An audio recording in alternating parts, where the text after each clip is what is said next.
O petróleo não funcionou. E, na verdade, por ter construído 12 minas, né, 10 de ouro, mundo afora, 2 de minério de ferro, você fica meio autoconfiante demais. E quando eu fui encarar o petróleo, achando que, como eu tinha ganho áreas na bacia mais rica do Brasil, que é a Bacia de Campos, Bacia de Campos, exatamente, onde a taxa de sucesso da Petrobras chegou a ser 63%, ou seja, de cada 10 furos que você fazia, 6,3 furos você acertava petróleo. E, de fato, nós encontramos petróleo. Só que a produtividade desses campos foi 1/4 do que a gente previa. Mas teve petróleo. Tem petróleo. Só que se ele não sai, se as rochas são complexas, isso é do business, né? É do setor. E aí eu posso até falar que, curiosamente, as perspectivas que se falava do pré-sal da Petrobras, se imaginava que os campos iam produzir X e hoje eles produzem 3X. Tanto que a Petrobras tem um recorde mundial de produzir mais de 700 mil barris num prazo curto. Teria sido diferente para você se você tivesse conseguido um dos blocos do pré-sal? Olha, aquela previsão que eu fiz, que eu não quero repetir de novo, ia se configurar. Porque nesses 5 anos, na OGX, nós furamos 110 poços. Se você perguntar a Magda Chambriand, que é presidente da ANP, ela vai dizer que isso é um recorde de performance. Então, o setor privado, quando faz bem. Só que tem que achar petróleo. As nossas áreas, infelizmente, não tinham a produtividade que a gente esperava. E eu apostei demais nessa área. O senhor teria a dizer a todos esses investidores, principalmente aqueles pequenos investidores que perderam suas economias por causa das suas empresas? Claro. Olha, eu fracassei, né? Eu apostei nessas áreas, a produtividade não era o que eu imaginava e perdemos. Só que perdemos juntos, né? O maior perdedor de tudo isso, eu ainda tenho as ações que eu tinha atrás, eu tenho até hoje. Aquelas ações que foram liquidadas porque pertenciam a um credor meu. Agora, eu continuo com as mesmas as ações que, eventualmente, esse acionista tem hoje. Então, enfim, apostamos em algo junto, queríamos junto ganhar 5 vezes, enfim, não aconteceu, perdemos juntos. Mas o maior perdedor nessa história fui eu. Você ficou pobre? Olha, eu criei uma fortuna assim, excepcional num período curto, porque eu sei criar esses negócios, né? E o que eu decidi fazer 2 anos atrás, quando a crise começou e nós tivemos que informar da improdutividade dos nossos poços? Eu decidi, olha, vou acertar a conta com todo mundo o mais rápido possível. Muito bem, eu estou aqui porque hoje é sexta-feira, né? Hoje é Teve sexta. um feriado. Na segunda-feira, eu paguei a última dívida que eu tinha com o BNDES. Essa era uma pergunta dos nossos telespectadores também, que queriam saber. O Robson Carvalho perguntou como é que ele vai devolver os 10 bilhões ao BNDES. Então, para o Robson, a resposta é que não deve mais nada? Você vê, né? Quer dizer, muita gente mal informada fica repetindo essa notícia que eu devo 10,2 bilhões ao BNDES.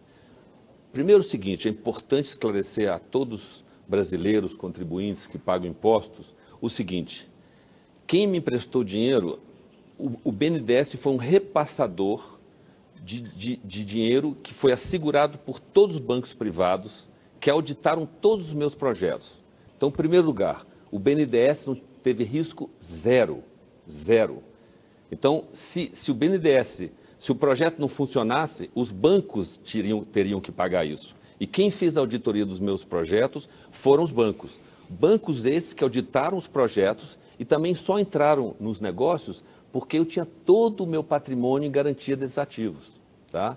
Então, é como qualquer um de nós, qualquer brasileiro que pega empréstimo para comprar uma casa, na hora que você tem uma dívida, você vai, eventualmente, você vai ter que botar todos os avais de todos os seus bens para pagar essas dívidas de volta. Sobre essa informação da dívida com o BNDES, a gente tem até uma manchete, acho que é do mês passado, uma notícia que saiu com a declaração do próprio Luciano Coutinho, que disse que as empresas X não deviam, que não houve perdas para o BNDES das empresas X. É a pessoa mais qualificada para falar isso. Espero que parem com isso. Eu não devo nada ao BNDES. A vocês, contribuintes, I'm sorry, eu não devo nada.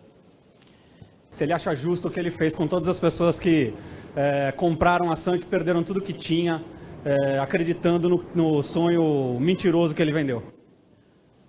Aí mentiroso é uma palavra mais forte. Não é? Quer dizer, olha, se eu estou até hoje com as mesmas ações que eventualmente ele comprou, né, nós criamos muita riqueza. E vale lembrar que muitos acionistas ganharam muito dinheiro.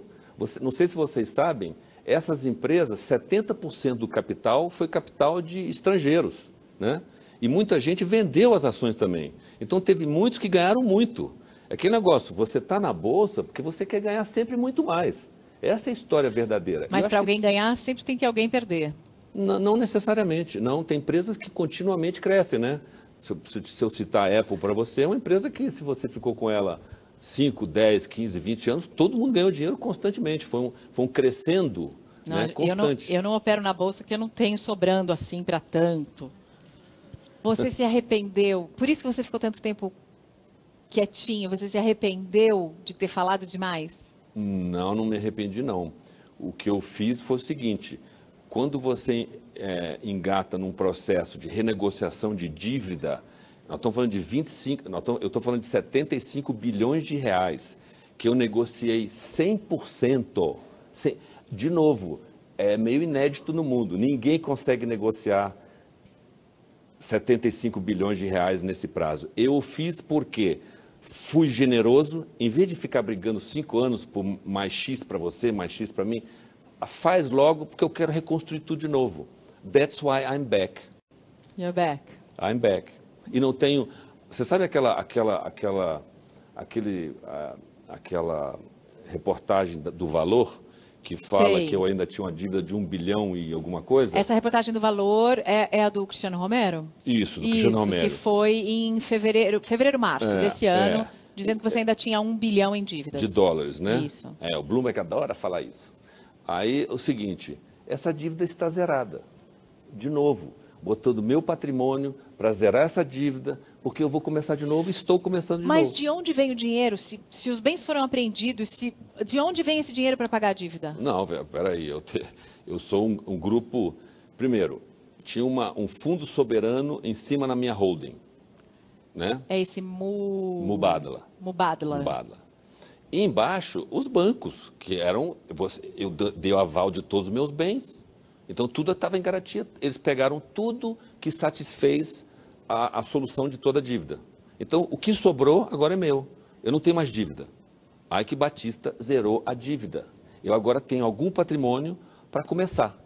E se você vai querer, antes eu vou te responder, você quer saber meu patrimônio? Eu vou te dizer, é que nem, você sabe o que está escrito no manual da Rolls Royce? Ali, o quê? Assim, ele fala assim, a potência do motor, está escrito assim, o suficiente. Enough, quantidade suficiente para. Esse suficiente, que são... Esses suficientes são 5 milhões? Você mudou de vírgula, você tinha 3 vírgulas, você tem só 2 vírgulas agora? Vírgula é como os americanos mostram os números. É o suficiente. É o suficiente. Esses suficientes são os 5 milhões de dólares anuais que o fundo... Mubadala. Esse fundo dos Emirados Árabes ficou de te pagar por ano? E, segundo lugar, eles estão pagando? Presta atenção. Você acha que alguém que criou mais de 10 empresas de $1 bilhão, você acha que isso é o suficiente para remunerar e fazer começar tudo de novo? Quais são? Você achou que eu ia perguntar do seu patrimônio? Não ia. Eu ia perguntar o que você vai fazer agora. You're back? O que você está fazendo agora? Olha, vamos esperar a nossa próxima declaração de imposto de renda no final. Quando é que é? É março ou abril do ano que vem? Mas você não vai falar qual é o próximo que eu estou negócio? Fazendo? Olha, eu sempre gostei de coisa de ruptura. Este porto é uma ruptura pela eficiência. Quanto no final você recebeu mesmo de fato do BNDES? Do BNDES, de novo, o dinheiro o Tesouro repassa ao BNDES literalmente a custo zero. Ele vai e empresta as taxas que você falou ali. Então, tudo que ele ganhou nessa diferença, o BNDES, essa história que perdeu comigo, o BNDES ganhou comigo. Vai lá no balanço. Tem um negócio chamado BNDES transparente. Está né? nessa transparência, Por favor, no mundo da internet, se informem. E não deixem os desinformados desinformá-los. A gente tinha essa manchete aqui, eu não sei, eu pedi, quando estiver pronta, Mauro. Deixa eu aproveitar para fazer uma pergunta que está chegando, que é bastante, é uma questão que é feita constantemente, que é em relação ainda a dívidas, que é a questão desse put não realizado na OGX, que seria da casa aí de mais de R$1 bilhão. Por exemplo, o Ismael Carvalho, ele pede para que você esclareça essa questão, por favor. Claro. Olha, a OGX tinha uma dívida de 5,7 bilhões de dólares com os credores. Esses credores, passaram a ser os maiores acionistas da companhia, né? Eles na verdade, controlam a companhia. E eles cancelaram o meu put por essa negociação. Eu não fiquei negociando anos com eles. Eu aceitei todo o pedido do credor, que no fundo é ele que manda nessa hora, né? Ele que é dono, né? É que nem qualquer cidadão comum que tem uma dívida com o banco, infelizmente é o banco que acaba mandando em você. Você vai ter que entregar o que você se comprometeu. E eu entreguei assim de uma maneira muito rápida. Então, nos Estados Unidos, e eram credores estrangeiros, não é vergonha você fracassar. O que é vergonha é você não negociar de peito aberto, né? De kimono aberto. Foi o que eu fiz. Isso foi compreendido. E nesse contexto, a put foi cancelada. Tão simples quanto isso. Você disse que não deve para ninguém. Alguém deve para você? Se alguém me deve, deixa eu ver. Não pensei nisso.